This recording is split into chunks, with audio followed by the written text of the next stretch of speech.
Konkrēti šie svētki, tehnisko sporta veidu svētki, notiek 5. gadu pēc kārtas, bet kā ietvaros notiek drag race, drifta un autoorientēšanās čempionāts, tas ir 1. gadu. Ar šī pasākuma mēs ceram nevairāk kā tagad parādīt to, ka labāk organizēt šādu veidu pasākumus, lai mobilizētu visus no ielām uz slēgtām trasēm, lai rūpētos par drošu vidi, kā saka. Arī šī pasākuma devīze ir par drošu vidi.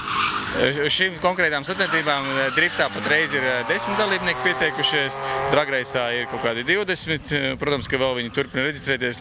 Dalībniekiem es novēlētu iegūt šeit, dabūt to, ko viņi grib. Šeit ierodoties, tas ir, protams, ātrums, adrenalīns, azarts, un lai viņi savas emocijas lādē šeit, nevis uz ielām, un rūpēsimies par drošu satiksmi. Sakiet, lūdzu, kāds noskaņojums valda? Ļoti labs. Ļoti labs noskaņojums ir. Un ko mazais par to saka? Nu, viņam patīk gan jau. Jūs varbūt esat ieradies šeit, lai atbalstītu kādu konkrētu dalībnieku? Nē. Vienkārši tāpat, ja? Vienkārši parādīt maziem, mašīnītes kā braukam.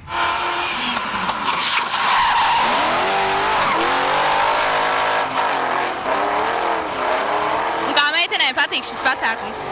Ļoti patīk. Mēs abi mīlam drag racingu un visu tādu interesantu ļoti.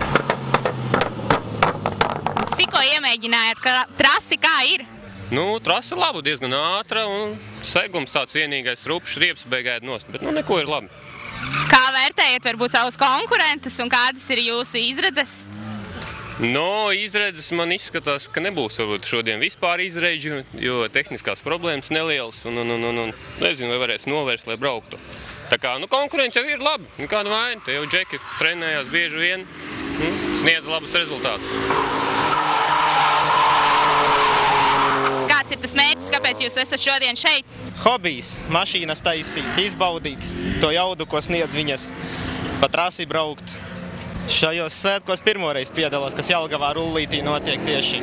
Bet driftu jau nodarbojos kādu laiku. Kādas ir emocijas un kādas ir sajūtas pēc izbrauktiem apļiem?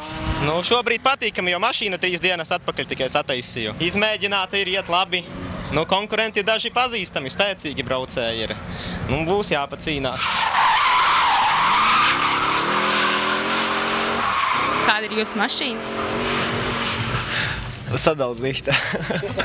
Šķieda sačakarēt, viss sačakarēts un tālāk. Ko novēlētu varbūt citiem dalībniekiem?